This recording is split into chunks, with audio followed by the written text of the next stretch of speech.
Hello बच्चों, my name is Pankaj Walia. आज हम एक नया चैनल स्टार्ट कर रहे हैं जिसका नाम है द मैसॉन्स। ठीक है। करंटली अभी हम दो टीचर हैं, जिसमें एक टीचर है हमारे colleague which is Prabhat sir और माई सेल्फ पंकज वालिया। और हम अभी स्टार्ट कर रहे हैं जो जेई मेन का पेपर अभी रिसेंटली हुआ है, और उसका जो 2 अप्रैल को और शिफ्ट फर्स्ट में जो पेपर हुआ है उसके रिगार्डिंग हम क्वेश्चंस डिस्कस करेंगे। जितने भी क्वेश्चन यहाँ पे डिस्कस होंगे वो जेई 2 अप्रैल शिफ्ट फर्स्ट में आए हुए हैं बच्चों। Is it clear? ओके, तो जल्दी से क्वेश्चंस पे आते हैं बिना टाइम वेस्ट करे हुए। तो क्वेश्चन इज वेरी सिंपल। पहले हम ऑर्गेनिक पार्ट को ले रहे हैं, उसके बाद फिजिकल लेंगे, फिर इनऑर्गेनिक पार्ट को लेंगे। ठीक है बच्चों। अब यहाँ पे जो क्वेश्चन दिखाई दे रहा है बहुत इजी है, मतलब आप समझ नहीं पाओगे कि बिना पेन उठाए क्वेश्चंस आपके सॉल्व होंगे। कैसे बच्चों? देखो जरा, which of the following is anti aromatic. कितना सिंपल क्वेश्चन है, मतलब इससे सिंपल क्या ही हो सकता है यार बच्चों। मतलब मैं इसमें सॉल्व करूं इससे पहले आप ये सॉल्व करके बता सकते हो कमेंट्स में। ठीक, अभी तो वैसे लाइव नहीं है, लेकिन अगर लाइव होगा तो आप कमेंट्स की भी आपको फैसिलिटी हम प्रोवाइड करेंगे। तो देखो बच्चों, which of the following is anti aromatic. Anti aromatic के लिए रूल क्या होता है? सबसे इंपॉर्टेंट रूल यही होता है कि 4n पाई इलेक्ट्रॉन सिस्टम को फॉलो करना चाहिए। 4n पाई। अब यहाँ पर देखो बहुत सिस्टम है। देखो यहाँ पे देखो ये जो नेगेटिव चार्ज है ये 2 इलेक्ट्रॉन कंज्यूम करता है, और ये 2 इलेक्ट्रॉन ये तो 6 हो गया। पहले ही ऑप्शन कट हो गया बच्चों, ये तो एंटी एरोमेटिक है ही नहीं। ठीक है, तो एरोमेटिक हो गया। अच्छा, इसको देखें तो यहाँ पे 2 इलेक्ट्रॉन तो होते ही नहीं, यहाँ पे 2 इलेक्ट्रॉन्स होते हैं। ठीक, तो ये तो हमारा एरोमेटिक हो गया। ठीक है, कैसे बच्चों? देखो आप देख सकते हो बहुत सिंपल है। तो 4n + 2 इज इक्वल टू, अगर हम 2 रखें तो 4n इज इक्वल टू 0, तो n is equal to what? 0। ये भी क्या है बच्चों? इंटीजर की कैटेगरी में आता है, और इंटीजर की कैटेगरी में आता है तो ये भी एरोमेटिक हो गया, ये भी एरोमेटिक हो गया। अब सबसे इंपॉर्टेंट बात है, देखिए एक तो आंसर हमें क्लियरली चमक रहा है, ये हम डायरेक्ट ही बता सकते हैं कि ये तो हो गया, लेकिन बाकी ऑप्शंस भी चेक करके बताएंगे ना। ओके, तो बच्चों जरा ध्यान दो, क्या देखना है? यहाँ पे 2 इलेक्ट्रॉन्स हो गए, यहाँ पे 2 इलेक्ट्रॉन क्लियरली दिख रहा है भाई। इतना समय नहीं लगाना, सेकंड तो 1 लगेगा। क्लियर? तो यहाँ पे 4n है, ऑप्शन तो अपना बी आ गया है। Is it clear? लेकिन अब बात आती है, कई बच्चे जो ध्यान से नहीं पढ़ते इस ऑप्शन को भी लगा के आ जाएंगे। कैसे लगा के आएंगे? 2 4 6 8, भाई 8 हो गए तो 8 इलेक्ट्रॉन भी तो 4n इलेक्ट्रॉन को फॉलो कर रहा है। लेकिन एक रूल है, अगर रिंग 7 या 7 से बड़ी है, मतलब 8 को ही मानो, 8 की रिंग है, तो यहां पे अगर एंटी एरोमेटिक हो रहा है तो उसको हम नॉन एरोमेटिक मानते हैं। Why? Because aromatic is very stable, उसके बाद नॉन एरोमेटिक, और उसके बाद एंटी एरोमेटिक। क्लियर? तो एंटी एरोमेटिक जब भी 8 की रिंग में आ जाए तो आप क्या मानोगे बच्चों? उसको नॉन एरोमेटिक। तो यहां पे ये कंपाउंड नॉन एरोमेटिक है, तो आंसर आपका भी हो गया। बहुत ज्यादा समय ले लिया समझाने के लिए, लेकिन ये तो क्या है ना, आया। ओके ठीक, आंसर 2 खत्म। ऐसे वाला क्वेश्चन नहीं है। क्लियर? अब अगले क्वेश्चन पे चलते हैं, जल्दी से अगले क्वेश्चन पे चलते हैं। Very good. ये अपना नेक्स्ट क्वेश्चन आपको स्क्रीन पे दिख रहा है। मैंने बच्चों इसके ऑप्शन नहीं लिखे हैं, कुछ नहीं लिखा है। एक्चुअल में हम यहाँ पे कॉन्सेप्ट सीख रहे हैं। पता है आपको एक्चुअल में होता क्या है कि बहुत सारे जो चैनल्स हैं उस पे क्या होता है, पेपर तो आपको तमाम चैनलों पे मिल जाएगा। पेपर क्या है ना, बहुत सारे चैनल पे मिल जाएगा, लेकिन एक्सक्लूसिव कंटेंट क्या होता है, विच इज कि हमने ऑप्शन ना लिखे। हमने जो लिखा है ना, हमने ये लिखा है कि क्वेश्चन क्या है, हमें ऑप्शन से मतलब ही नहीं। ऑप्शनल अप्रोच तो आप खुद ही सीख लोगे। हम क्या है कि सीन निकाल के दिखाएंगे आपको। ठीक है? ऑप्शन क्या है? ऑप्शन तो मैं ऐसे ही बताता, अरे ऑप्शन लिखे होते इससे क्या है, कीटोन आना है, मैं ऑप्शन देखते ही लगा देता। वो तो आप भी कर लोगे, लेकिन थोड़ा सा जान भी लो ना। ठीक है? हम पीवाई यूज कर रहे हैं। Very good. तो हम क्या देखते हैं कि भाई ब्यूटूइन है। First of all write down the structure of this butyne. इस सिस बनाओ, ट्रांस बनाओ, क्या ही फर्क पड़ता है। ठीक है? ब्यूटूइन हो गया, समझ पा रहे हो ना? 1 2 3 4 ब्यूटूइन। Very good. अच्छा भाई, ये जो CCl4 और Br2 है इसके बारे में समझो। मैंने बोला ना, रिएजेंट्स के बारे में समझाना हमें पीवाईक्यू के माध्यम से। ठीक है? ये बड़ा इंपॉर्टेंट है। ये नहीं कि आए भाई ऑप्शन देखा और टिक कर दिया। ऐसे तो बहुत चैनल कर रहे हैं। हमारे चैनल में ना आपको यही एक मजे की बात मिलेगी कि यही चीज कि हर एक पीवाईक्यू सिर्फ और सिर्फ पूरे पीवाईक्यूज कर जाओ, सिलेक्शन आपके हाथ में है। फिजिक्स के भी अभी अब तो आपको बहुत ही ज्यादा मजा आने वाला है थोड़े दिनों बाद। तो हम क्या करते हैं, पहले ए निकालते हैं। What is a? तो CCl4 और Br2 करता क्या एक्चुअली बच्चों? क्या करता है? एंटी एडिशन ऑफ Br2 करता है। लेकिन यहाँ पे एंटी का तो मतलब ही नहीं है। एंटी तो तब देखते हैं ना जब स्टीरियो केमिस्ट्री पूछी होती। तो सिंपल सी बात है, बॉन्ड हटाओ, 2 Br जोड़ दो, खत्म। यही तो करता है CCl और Br2, ये करता है। तो 2 Br जोड़ दिए। Very good. अच्छा भाई, यहाँ पे एक्सेस लिखा है। एक्सेस का मतलब है मनचाहा इस्तेमाल करो। यस और नो? मनचाहा जितना इस्तेमाल कर सकते हो कर लो। क्लियर। तो NaNH2 is a base, it is a nucleophilic base, one of the important thing. अच्छा, इस बात की तो जरूरत नहीं है, तो दोनों Br हटाएगा, एल्काइन बनाएगा। आई थिंक एनसीईआरटी में ये चीज दे रखी है, आप पढ़ सकते हो। बहुत बढ़िया। जैसे आपने देखा हम यहाँ पे क्या बनाते हैं, ट्रिपल बॉन्ड बनाते हैं। वैसे ट्रिपल बॉन्ड लीनियर होता है, तो वेरी गुड, हम लीनियर ही बनाएंगे। वेरी गुड, हमने क्या करा, लीनियर बना दिया।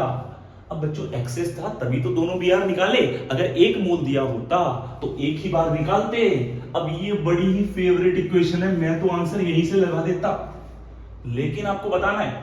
ठीक, तो हम क्या करेंगे कि HgSO4 क्या करता है, हाइड्रेशन ऑफ एल्काइन करता है। हाइड्रेशन ऑफ एल्काइन करता है, एक बॉन्ड हटाओ, हाइड्रेशन का मतलब वाटर का एडिशन, और वाटर क्या करता है, H+ and OH-। Is it clear? बड़ी मजेदार बात है, एक बॉन्ड हटाया, एक पे जोड़ा OH, एक पे जोड़ा H। इसके बाद जो होता है वो होता है हमारी टॉटोमेरिज्म। जैसी पता है केमिस्ट्री में बहुत सारे पाप होते हैं, एक वन ऑफ द इंपॉर्टेंट पाप क्या है कि डबल बॉन्ड के ऊपर कभी OH नहीं आना चाहिए। डबल बॉन्ड के ऊपर जैसे ही OH आएगा वो टॉटोमेरिज्म कर देगा। ठीक, ये हमारी इनॉल फॉर्म है। तो हमने क्या करा बच्चों, यहाँ पे बॉन्ड गया और यहाँ पे ये H चला गया, इसको बोलते हैं हम टॉटोमेरिज्म स्टेप। बीच में रिएक्शन में बहुत जगह लगता है, और इस रिएक्शन में तो लगता ही लगता है। ये बन गया बच्चों CH2, ये बन गया CH3। इस तरीके का ऑप्शन जब भी आपके पास ये क्वेश्चन के ऑप्शन मिले आपको, तो ये आंसर आप टिक कर सकते हो। ये मैं एक लाइन में टिक कर सकता था, लेकिन ये आपको मैकेनिज्म समझ में आएगी। फर्स्ट कॉन्सेप्ट क्या समझ में है कि जब भी एल्कीन देखो CCl-Br2 और Br2 देखो तो 2 Br छोड़ दो। एक्सेस में कभी भी NaNH2 लगाए तो दोनों Br हटा के एल्काइन बना दो। उसके बाद HgSO4 और H2SO4 दिया तो हाइड्रेशन ऑफ एल्काइन कर दो, तो आपके सामने प्रोडक्ट आ गया। इस तरीके के अच्छे क्वेश्चंस, एक आध अच्छा क्वेश्चंस भी आया हुआ है, तो आई थिंक आपको वेरी क्लियर हो गया होगा। नेक्स्ट क्वेश्चन पे चलते हैं, अगले क्वेश्चन। ओके बच्चों, नेक्स्ट क्वेश्चन आपको स्क्रीन पे दिख रहा होगा। रेडियाई, हम रेडियाई बोल देते हैं रेडियस को उसमें केमिस्ट्री के अंदर। अब बच्चों जरा क्वेश्चन को समझ लो। देखो मैं बहुत शॉर्ट में लिख रहा हूँ क्वेश्चन, क्योंकि बोर्ड छोटा है, इसका मतलब ये नहीं है कि मैं पूरा क्वेश्चन उतारूं यहाँ पे बच्चों की तरह। ठीक, क्वेश्चन को समझो। आपको 3 एटम्स दिए हैं, हाइड्रोजन दिया है, हीलियम प्लस आयन दिया है, लिथियम प्लस 2 आयन दिया है। ठीक है, रेडियस ऑफ nth ऑर्बिट की रेडियस का रेशियो निकालना है। क्लियर? अब बच्चों फिजिक्स में भी पढ़ते हो, सब जगह पढ़ते हो, मॉडर्न फिजिक्स में ऑर्बिट की रेडियस का फॉर्मूला होता है, हम बहुत ही डायरेक्टली देखते हैं बच्चों, Rm nth ऑर्डर की रेडियस होती है 0.529 n²/z। ये फॉर्मूला इतना इंपॉर्टेंट है कि इसी पेपर में 2 सवाल आ गए भाई। एक और कराऊंगा जस्ट सिमिलर, इसके नेक्स्ट वाला फिजिकल केमिस्ट्री का सवाल है, एटॉमिक स्ट्रक्चर का। ठीक, ये बड़ा सिंपल सा फॉर्मूला है। बताओ, अब बताओ आगे करने की जरूरत है? बिल्कुल नहीं है। हाइड्रोजन एटम, अच्छा एटम अलग है तो एटॉमिक नंबर अलग होंगे, ऑर्बिट तो nth का निकाल रहे हैं ना, ये तो कट जाएगा जब रेशियो निकालेंगे। यस और नो? Very good. और ये तो कांस्टेंट है, तो अल्टीमेटली जो रेडियस है वो z पे डिपेंड करती है। तो अच्छा, हाइड्रोजन का एटॉमिक नंबर 1 तो 1/1, ये रेशियो आ गया। Very good. हीलियम का एटॉमिक नंबर 2 तो 1/2, ये रेशियो आ गया। अच्छा, लिथियम का एटॉमिक नंबर 3 1/3। सिंपलेस्ट रेशियो में नहीं कर सकते क्या? 6 से मल्टीप्लाई कर दो, काट दो, 6।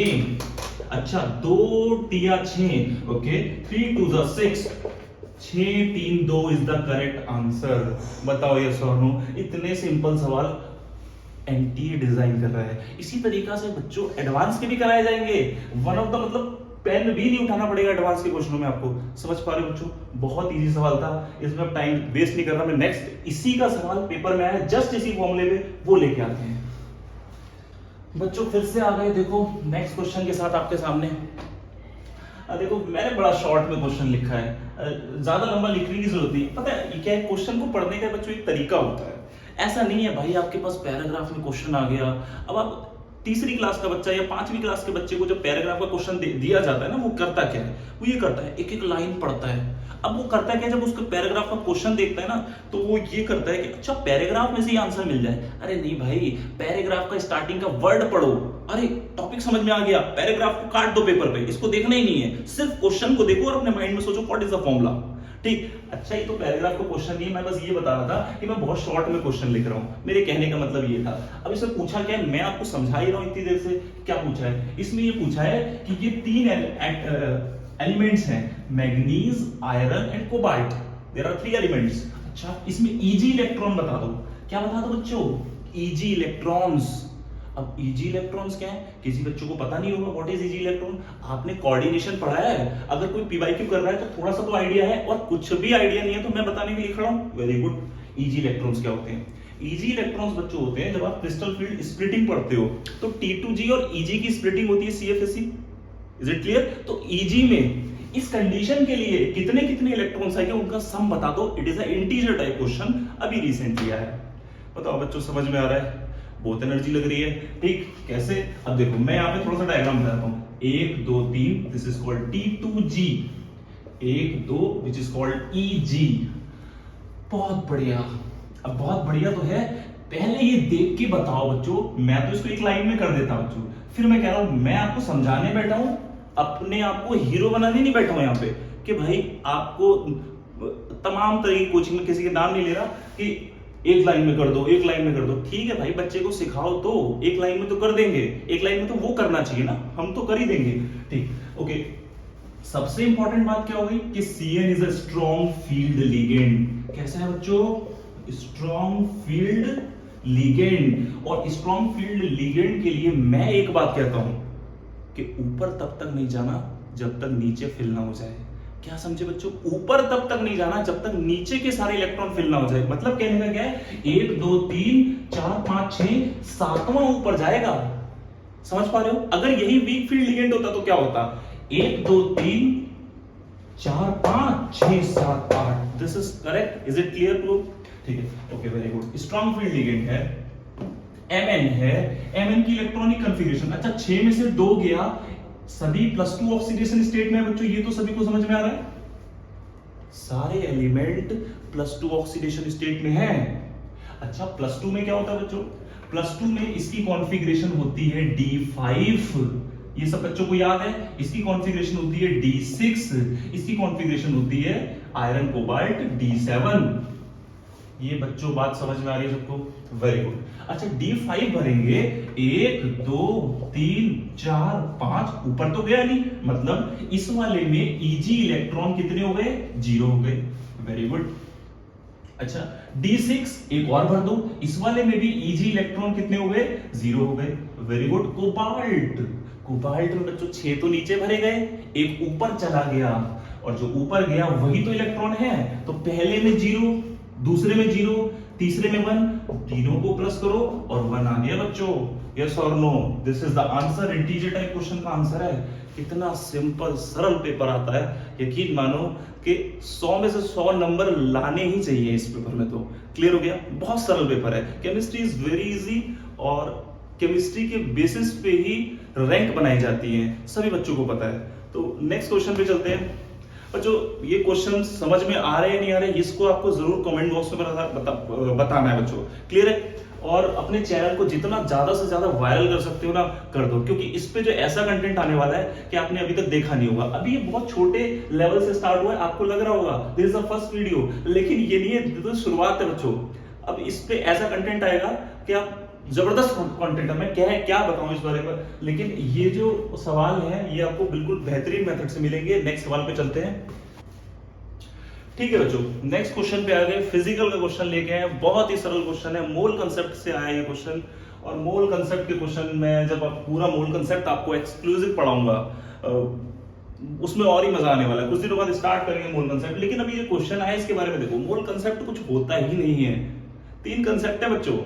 पहली चीज, अगर आपको बैलेंस केमिकल इक्वेशन दे रखी है, सब कुछ खत्म, आंसर आ जाएगा। ठीक, बैलेंस नहीं दी, बैलेंस नहीं दी तो बिना बैलेंस के भी आंसर आ जाता है, कोई दिक्कत नहीं है, पीओएसी रूल लगा सकते हैं। ठीक, क्वेश्चन पे चलते हैं। ये फालतू की बकवास आपको पता ही है, आप पेपर दे के आ रहे हैं, जो पेपर दे के आ रहे हैं उनके लिए तो बहुत ही ज्यादा बेनिफिशियल है, और जो नहीं दे के आ रहे हैं, जिसको नेक्स्ट ईयर देना है, तो पीवाईक्यू तो बच्चों सबको ही करने हैं। समझ पा रहे हो बच्चों? बड़े मजा आने वाला है। सिंपल सा क्वेश्चन है, क्वेश्चन समझा देता हूं। पहले क्वेश्चन समझो भाई। 100 ग्राम कैल्शियम कार्बोनेट दिया है और बोल रहा है 0.19 मोल्स HCl से रिएक्ट कर रहा है। इतना आसान क्वेश्चन है कि CaCl2 के मोल बता दो। भाई 10th क्लास का बच्चा कर देगा अगर मैं पढ़ा रहा हूं तो उसे, ठीक, 9th का कर देगा। ठीक, पहले रिएक्शन लिखते हैं। तो कैल्शियम कार्बोनेट है, HCl से रिएक्ट करा, एक बात तो पक्की है, पहली कह रहा है कि कैल्शियम क्लोराइड बन गया। मैं अदर प्रोडक्ट्स लिख ही नहीं रहा, क्योंकि जरूरत ही नहीं है भाई। कैसे जरूरत है? अच्छा, 2 क्लोरीन यूज हुए तो मैं बैलेंस करूं तो 2 HCl आएंगे यहाँ पे, यस और नो? बहुत बढ़िया, 2 HCl आ गए। अच्छा भाई, 100 ग्राम क्या दिया है? कैल्शियम कार्बोनेट दिया है। सभी बच्चों को कैल्शियम कार्बोनेट का मोलर मास रटा होता है? नहीं रटा है तो निकाल भी सकते हो, 100 ही होता है। अब कितनी मजे की बात है। कैलकुलेशन तुम क्या कहो यार, भारी है भारी है, भाई 100 ग्राम दिया है, 100 ग्राम मोलिकुलर वेट है, तो कट के एक ही तो मोल आ गया। मुझे क्यों नहीं बता रहे बच्चों, बताना जरूर कमेंट में कि 1 मोल आया या नहीं आया। 1 मोल आ गया, वेरी गुड। अरे इसके मोल तो दे रखे हैं 0.19 मोल HCl, भाई ये तो पहले से दे रखा है। अब क्या करूं आगे? वेरी गुड, अब कुछ नहीं करना है, लिमिटिंग रिएजेंट देखते हैं। और अगर मोटी मोटी आंखें हैं तो उससे दिख रहा होगा लिमिटिंग रिएजेंट कौन है। अगर 1 से डिवाइड करूंगा तो 1 मोल, और 2 से डिवाइड करूंगा तो 0.095 मोल। कौन कम है?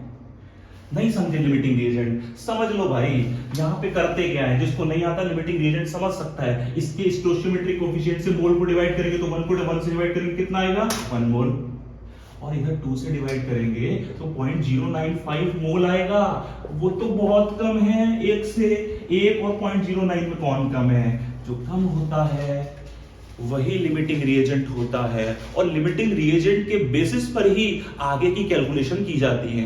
ये बात तो समझ में आ रही है? बहुत बढ़िया। अब बच्चों, अब तो आंसर क्या है यार, इतनी टाइम लगा रहा हूं मैं क्वेश्चन तो बहुत जल्दी हो जाएंगे, लेकिन वीडियो को एक अच्छा भी तो बनाना है ना। वीडियो को अच्छा बनाने के लिए यहां पे 2 है तो इसके आधे मोल, कितना? आधा तो पहले ही कर दिया था। This is the answer. बोलो, आंसर लिखने में तो क्या ही था? बोलो बच्चों, अगर ये 2 है तो 1 यहां पे लिखा है तो आधा हो गया ना, तो 0.9 का आधा 0.095 होता है। वेरी गुड, तो 0.095 आंसर आ गया, खत्म। अब इंटीजर में जिस फॉर्मेट में पूछा हो उस फॉर्मेट में बता दो, 10 की पावर माइनस पावर में बदल लोगे तो 95 आंसर आ रहा था इसका। ये भी एक एक्सक्लूसिव लेटेस्ट क्वेश्चन है 2025 second shift.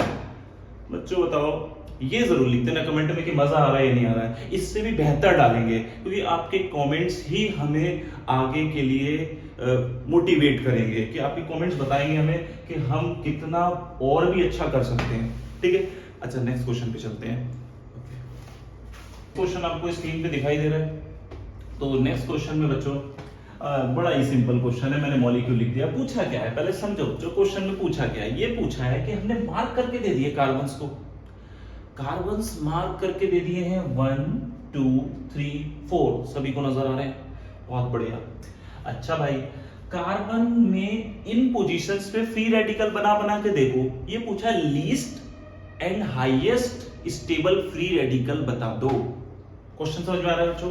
Least and highest free radical आपको बताना है।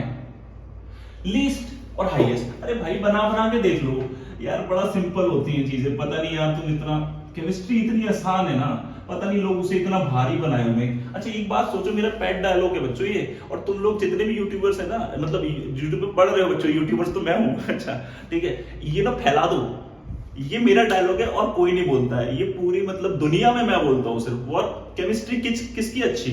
जिसकी केमिस्ट्री अच्छी। ये समझ में आ रहा है? इस डायलॉग को ना इतना फैला देना, केमिस्ट्री किसकी अच्छी? जिसकी केमिस्ट्री अच्छी। तो मेरी बहुत अच्छी है केमिस्ट्री, ठीक, तो उसी की अच्छी केमिस्ट्री होती है। ठीक, तो अब जरा देखो, यहाँ पे बोलो, यहाँ पे फ्री रेडिकल बना दिया और यहाँ पे फ्री रेडिकल बना दिया।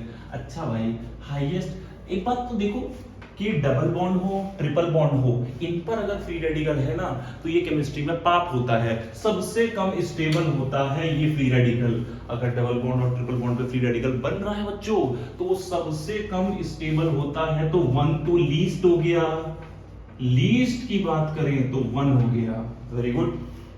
अच्छा हाईएस्ट की बात करें तो फिर हम डिग्री देख लेते हैं। डिग्री देखो बच्चों, ये कितना है, ये कितना है, वैसे भी 2 डिग्री है, और ये कितना है, ये भी 2 डिग्री है, और ये कितना है 1 डिग्री। 1 डिग्री तो गेम से आउट हो गया। अब बच्चों तुम लोग शोर मचाओगे, कहोगे यार ये तो सर 2 डिग्री है, तो हम इसमें से कौन सा लें? अच्छा भाई, तो तुम्हें पता ना होगा ये बात है ना कि -I और -M फ्री रेडिकल को डिस्टेबलाइज करते हैं, ये बात पता है तुम्हें? तो यहाँ पे ये जो कार्बन है ये sp हाइब्रिडाइज्ड है, और यहाँ पे जो ये कार्बन है sp3 हाइब्रिडाइज्ड है, और sp हाइब्रिडाइज्ड में S करेक्टर 50% होता है और sp3 हाइब्रिडाइज में S करेक्टर 25% होता है बच्चों। और तुम्हें यह भी पता होगा कि S करेक्टर डायरेक्टली प्रोपोर्शनल होता है इलेक्ट्रोनेगेटिविटी के। पता है नहीं पता? पता है। ठीक, तो इस कार्बन की इलेक्ट्रोनेगेटिविटी ज्यादा है तो ये माइनस आई ज्यादा लगा रहा है, इस कार्बन की इलेक्ट्रोनेगेटिविटी कम है तो ये माइनस आई कम लगा रहा है, और जो कम माइनस आई लगा रहा है, या फिर पता है ये तो मैंने कंसेप्ट ऐसा बता दिया कि इलेक्ट्रोनेगेटिविटी का, तो कम इलेक्ट्रोनेगेटिव पे रेडिकल ज्यादा स्टेबल होता है। समझ पा रहे हो बच्चों? तो 3 जो हो गया वो मोस्ट स्टेबल हो गया और 1 जो हो गया वो लीस्ट स्टेबल हो गया। ये भी सरल सा क्वेश्चन आपका अभी 2025 अप्रैल अटेम्प्ट के फर्स्ट शिफ्ट में आया हुआ क्वेश्चन है, आप आराम से चेक कर सकते हो। बताओ ये कितने सरल सरल क्वेश्चन है, आपको समझ में आ रहे हैं? Very good. नेक्स्ट क्वेश्चन पे चलते हैं, और अच्छा क्वेश्चन लेके आते हैं। केमिस्ट्री का है, जितने हो पाए बच्चों थोड़ी देर में हम उतने करेंगे, कोशिश करेंगे ज्यादा से ज्यादा करें। ओके, नेक्स्ट क्वेश्चन पे चलते हैं। हाँ जी बच्चों, नेक्स्ट क्वेश्चन पे आते हैं बच्चों। फिजिकल केमिस्ट्री का सॉल्यूशन चैप्टर से आया हुआ बड़ा ही इजी क्वेश्चन है बच्चों। अब मेंस का कोई लेवल नहीं रह गया है, केमिस्ट्री का जो लेवल है वो प्योरली एनसीईआरटी बेसिस हो गया है। एनसीईआरटी के डिक्टो चीजें उठाई जा रही है, एनसीईआरटी का डेटा उठाया जा रहा है, सारी चीजें एनसीईआरटी उठाई जा रही है। अब बच्चों मैंने ये वर्ड फॉर्मेट में नहीं लिखा है, लेकिन ये सवाल है। आप अगर सवाल पढ़ोगे तो इतनी चीजें तो लिख ही सकते हो। सवाल में कैसे दे रखा होगा? सवाल ऐसे है कि प्योर लिक्विड ए का वेपर प्रेशर दे रखा है 200 mmHg, 200 mmHg दे रखा है। क्या बच्चों? वेपर प्रेशर ऑफ प्योर ए दे रखा है, लिखा होगा भाई क्वेश्चन में ऐसे करके। तो मैंने ये डायरेक्टली डेटा लिख दिया है, बोर्ड छोटा तुम समझो अभी। ठीक है, एक्सक्लूसिव कंटेंट आएगा बड़े बोर्ड पे बड़ी लाइटों के साथ, आपको जल्दी आ जाएगा, 1-1.5 महीने में ही पता चल जाएगा आपको। ठीक, अभी थोड़ा सा ट्रायल वर्जन है, और लेकिन इसको फैला दो भाई, इस चैनल को फैला दो तुम। ठीक है, तो प्योर लिक्विड ए का वेपर प्रेशर दे रखा है, वेरी गुड। अच्छा, total vapour pressure total pressure दे रखा है आपको 500 mmHg, वेरी गुड। और क्या दे रखा है? ए के मोल दे दिए, बी के मोल दे दिए। क्या है भाई? प्योर बी का वेपर प्रेशर बता दो। क्वेश्चन समझ में आया? क्या है इस क्वेश्चन में यार? अबे यार सॉल्यूशन का एक ही तो राउल्ट का फॉर्मूला पढ़ते हो। क्या फॉर्मूला? मैं फॉर्मूला लिखता हूं पहले। अरे यार क्या है? PT is equal to PA not XA plus PB not XB। क्या ये फॉर्मूला तुम लोग नहीं पढ़ते हो? This is a total vapour pressure of any liquid solution. Graph भी पढ़ते हैं, सब कुछ पढ़ते हैं, लेकिन यहाँ पे क्वेश्चन कर रहे हैं। अरे भाई लगा दो वैल्यू, कितनी दी? 500 दे दी, वेरी गुड। पीए कितना दे दिया? कहां है? मुझे तो ये दिख रहा है 200 दे दिया। मोल फ्रैक्शन आपको निकालना आता होगा, ए का निकालना है, ए के मोल ऊपर, टोटल मोल नीचे। ए के मोल कितने हैं? 1, और टोटल मोल कितने हैं? 1 + 3 4, वेरी गुड। अच्छा भाई पीवी तो निकालना है, तो पीवी नॉट ऐसे ही लिख दिया। XB कैसे लिखूं? तो 3/4, टोटल 4, तो 3/4। कौन बच्चा इसे नहीं निकाल पाएगा? कहो तो कैलकुलेशन भी कर दूं, वैसे मैं करता नहीं हूं। अगर आप सोल्व करोगे इसे तो PB नॉट की वैल्यू 600 आ जाएगी, PB नॉट की वैल्यू 600 आ जाएगी। कर लोगे बच्चों? क्या है? कुछ नहीं, 4 से ये कटा, कितना गया? 50। 500 में से 50 गया 450, वेरी गुड। और 450 क्रॉस मल्टीप्लाई करके 4 ऊपर और 3 नीचे, वेरी गुड। PB नॉट, देखो इतने छोटे बोर्ड में भी कैलकुलेशन कर दी तुम्हारी मैंने।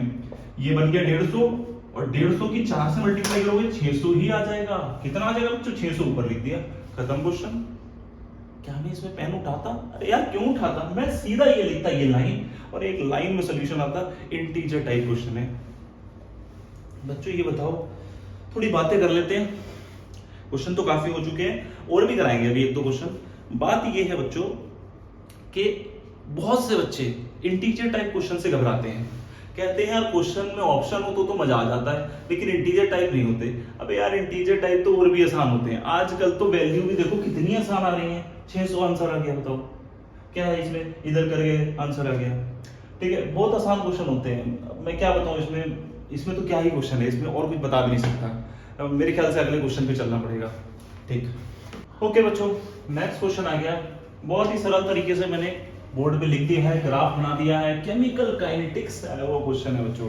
देखो आप समझ पा रहे हो, मैंने हर टॉपिक से कई क्वेश्चन उठाए हैं यहाँ पे। जितने भी डिस्कस हो गए, मुझे नहीं पता मैं कितने डिस्कस कर बैठा हूँ यहाँ पे। अब केमिकल काइनेटिक्स से क्वेश्चन आया है बड़ा अच्छा तरीका होता है। जो भी बच्चे तैयारी कर रहे हैं, जिसके जो इस साल पेपर देंगे, नेक्स्ट ईयर में जो अब जो तैयारी कर रहे हैं इस साल, उनके लिए ये साल हमारे चैनल का बहुत ही बेहतरीन रहने वाला है। मतलब हमारे चैनल को फॉलो करो और फ्री में एक्सक्लूसिव कंटेंट लो। बस डेली बेसिस पर अगर आधा घंटा केमिस्ट्री पढ़ते रहोगे तो आपको बहुत ही ज्यादा मजा आ जाएगा और कहीं जाने की जरूरत ही नहीं पड़ेगी यार तुम्हें। सबसे इंपॉर्टेंट है, ये चैनल ही ऐसा है, हम दिल से मेहनत कर रहे हैं आपके लिए। फिजिक्स और केमिस्ट्री जो एक्सक्लूसिव कंटेंट ये चैनल प्रोवाइड करता है, विच इज वेरी गुड। ठीक, अभी स्टार्ट करा है और अभी आप देखो आगे आगे कल फिजिक्स के PYQ, शायद फिजिक्स के टॉपिक्स आएंगे और केमिस्ट्री के मैं दे ही रहा हूँ। मेरा नाम एक दोबारा बता देता हूँ मैं, मेरा नाम पंकज वालिया है और एक और टीचर है सर, प्रभात सर, वेरी टैलेंटेड सर है वो, और वो फिजिक्स का थोड़ा एक्सक्लूसिव कंटेंट आपको देंगे।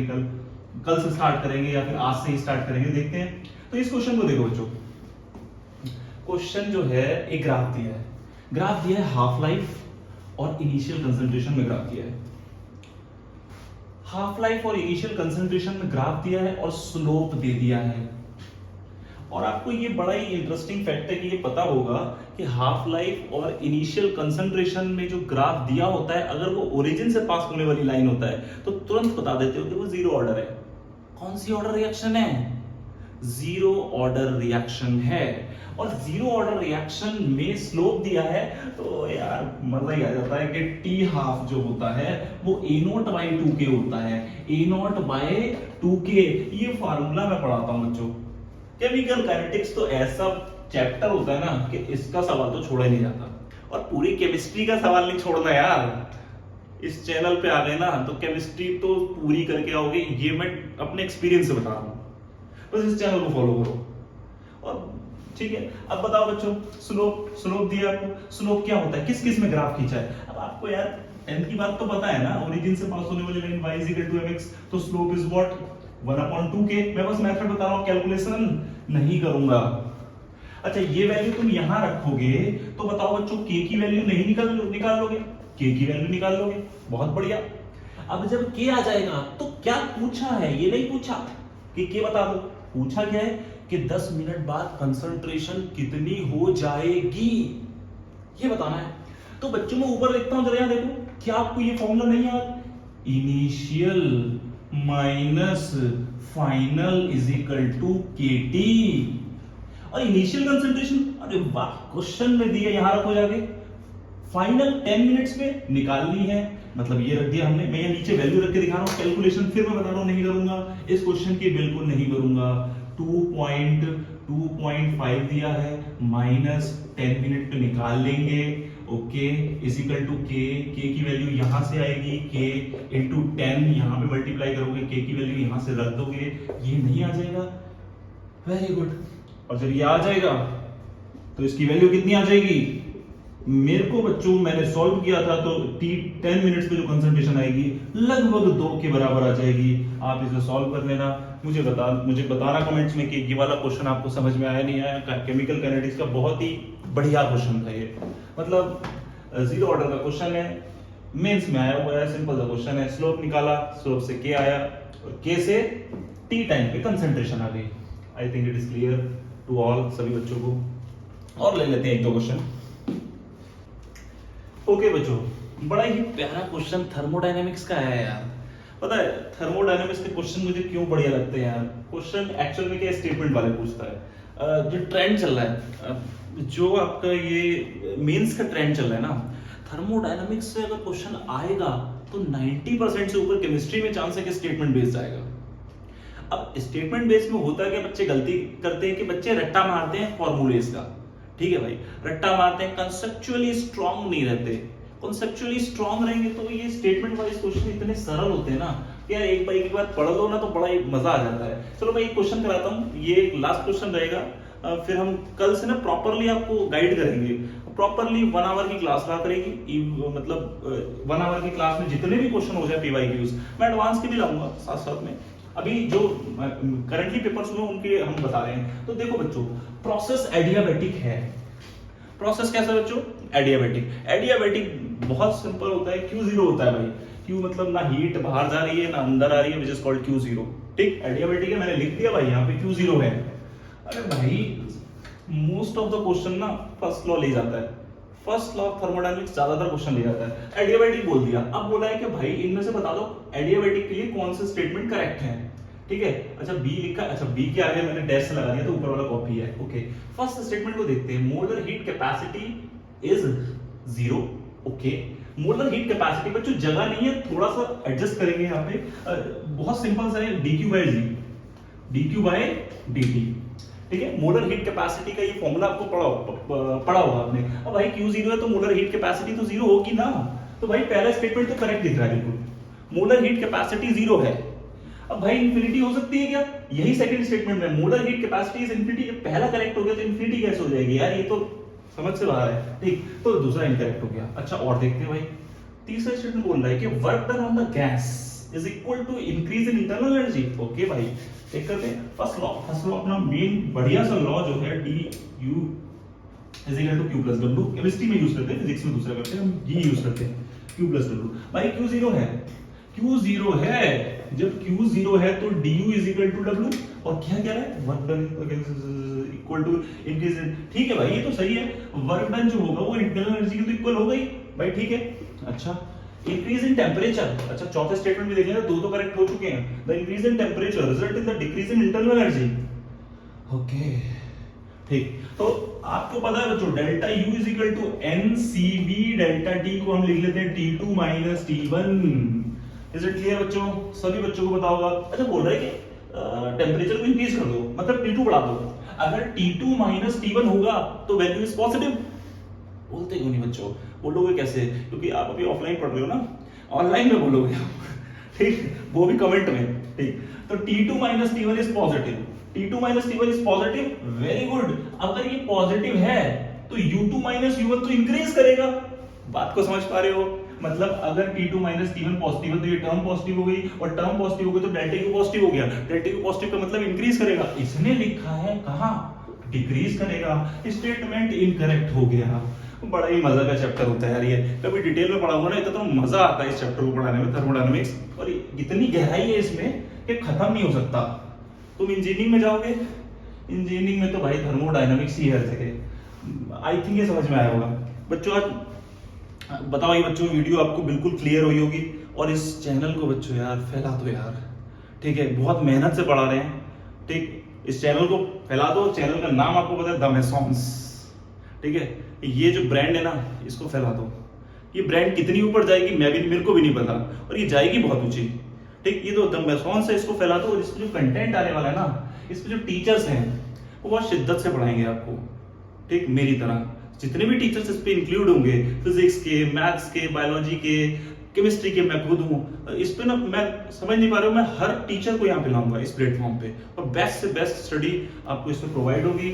आज के लिए इतने ही क्वेश्चंस कराएंगे, अभी शायद मेंस में और भी क्वेश्चन है, 25 आते हैं, टाइम की थोड़ी सी प्रॉब्लम है अभी, नेक्स्ट वीडियो में पढ़ाएंगे।